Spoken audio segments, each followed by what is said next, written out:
لیکن یہ کہ امام مہدی کی حکومت قائم کرنے کے لیے کون لوگ آئیں گے؟ عرب جو ہیں وہ اندر سے کھوکھلے ہو چکے ہیں، عیاشی نے، دولت نے، پیسے نے، دولت، پیسہ، عیاشی، اس کی وجہ سے کھوکھلے ہو چکے ہیں۔ یہاں میں آپ کو دو حدیثیں سنانا چاہتا ہوں۔ سنن ابن ماجہ کی روایت ہے حضرت ابو ہریرہ سے رضی اللہ تعالی عنہ، قال قال رسول اللہ صلی اللہ علیہ وسلم اذا وقعت الملاحم بعث اللہ بعثا من الموالی ہم اکرم العرب فرسا واجودہ سلاحا یؤید اللہ بہم الدین، رواہ ابن ماجہ عن ابی ہریرہ رضی اللہ تعالی عنہ۔ جب ملاحم کا دور شروع ہوگا تو اللہ تعالیٰ اٹھائے گا ایک لشکر یا لشکروں پر لشکر موالی میں سے۔ موالی کون ہے؟ عربوں نے جب فتح کیا تھا اس پورے علاقے کو خلافت راشدہ کے دوران،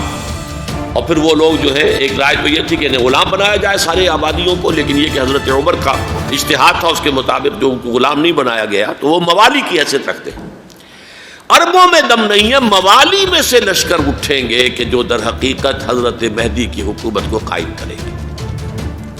دوسری حدیث سنیے، عن عبداللہ ابن الحارث رضی اللہ تعالی عنہ، اور یہ ابن ماجہ کی روایت ہے،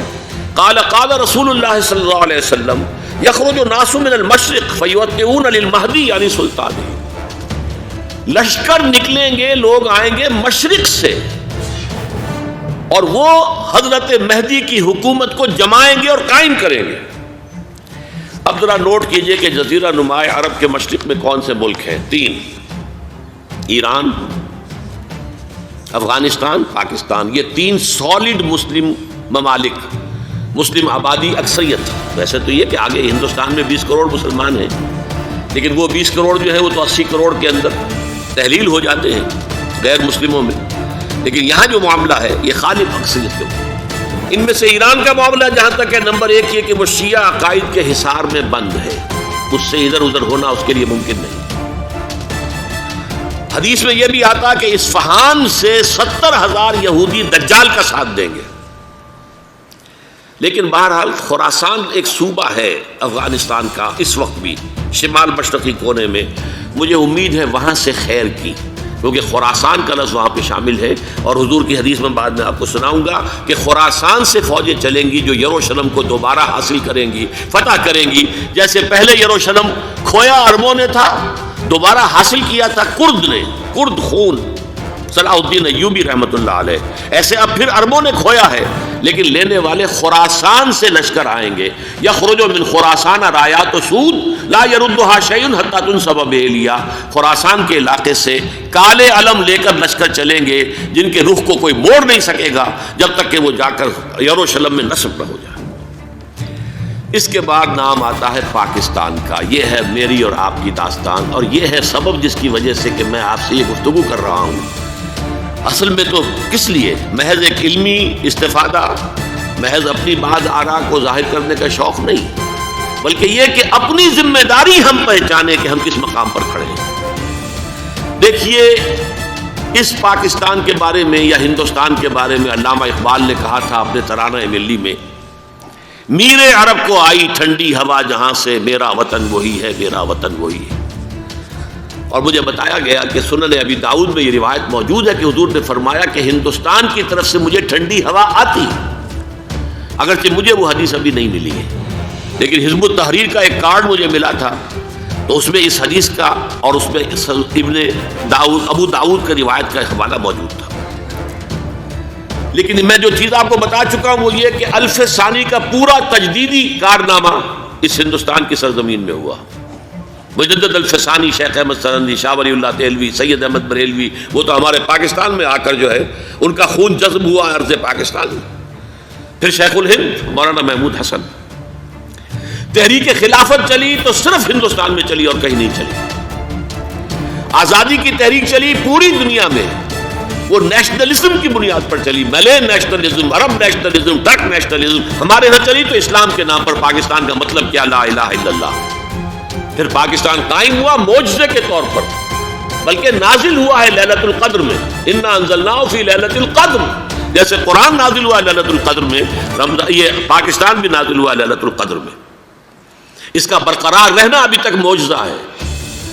ہندو یہ سمجھتا تھا، کانگریس سمجھتی تھی کہ جھٹپٹ ختم ہو جائے گا۔ پھر یہ کہ اس کا قرارداد مقاصد کا پاس ہو جانا، مزید بھی اور اضافی دفعات دستور میں آ جانا، اب کمرشل انٹرسٹ کو ربا قرار دے کر حرام قرار دینا، یہ سارے لینڈ مارکس ہیں کہ جو اشارہ کر رہے ہیں کسی چیز کی طرف، معاملہ کدھر جا رہا ہے۔ پھر یہ کہ یہ جو 14ویں صدی کے مجدد تھے شیخ الہند، اس کے بعد سے کچھ ایسی شخصیتیں عظیم پیدا ہوئی ہیں ہند میں،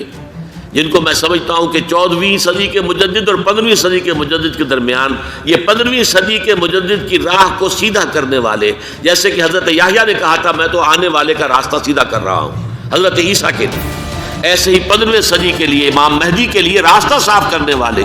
سب سے پہلے علامہ اقبال، جنہوں نے اسلام کا تصور دین کی حیثیت سے دوبارہ زندہ کیا ہے، ورنہ اسلام ایک مذہب کی شکل اختیار کر چکا تھا۔ پھر مولانا مودودی، مولانا ابوالکلام آزاد حکومت الہیہ کے نعرے کے ساتھ میدان میں آئے۔ یہ اقبال نے جو تصور پیش کیا تھا اس پر عملی جد و جہد کے لیے حزب اللہ قائم ہوئی۔ نوٹ کر لیجئے 11 برس کا فرق ہے عمر کا علامہ اقبال کے اور ابوالکلام کے، اور 1913 میں جب حزب اللہ قائم کی ہے اس وقت علامہ اقبال کی ملی شاعری اپنے عروج کو پہنچ چکی تھی۔ پھر یہ کہ علامہ اقبال کے بعد تعمیل جو ہے اس کام کی وہ ابوالکلام نے کی، لیکن روایتی علماء کی شدید مخالفت کی وجہ سے وہ بدل ہو کر چھوڑ گئے، کانگریس میں شامل ہو گئے، بساط جو ہے حزب اللہ کی انہوں نے لپیٹ دی۔ پھر مولانا مودودی آئے، انہوں نے وہ ڈور جو ہے اس کا سرا تھاما، جماعت اسلامی قائم کی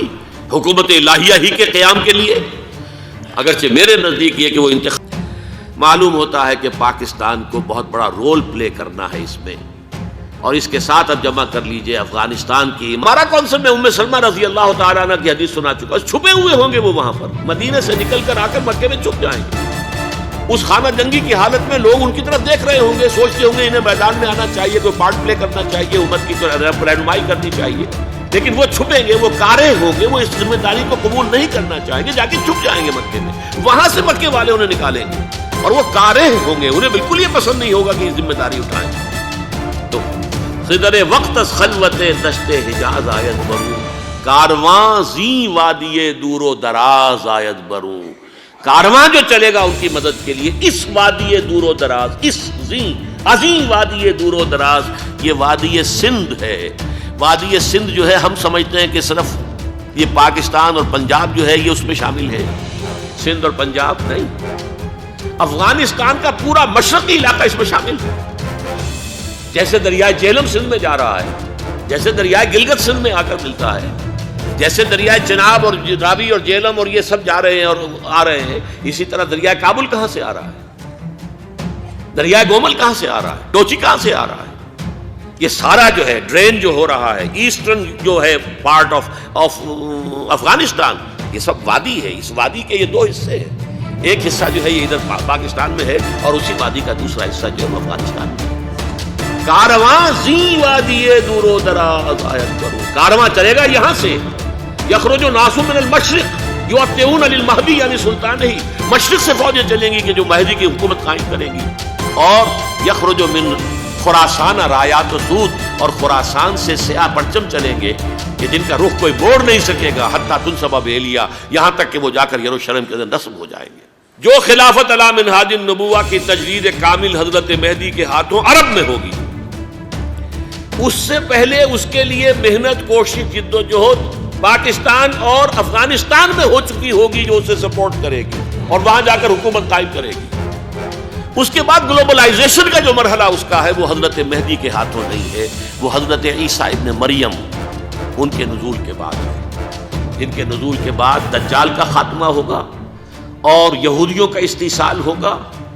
مسلمانوں پر بھی بڑی تکالیف عربوں پر آئیں گی، شدائد آئیں گے، لیکن یہ وہ میں حصہ ملتوی رکھتا ہوں کسی دوسری محفل اور کسی دوسری مجلس اور نشست پر۔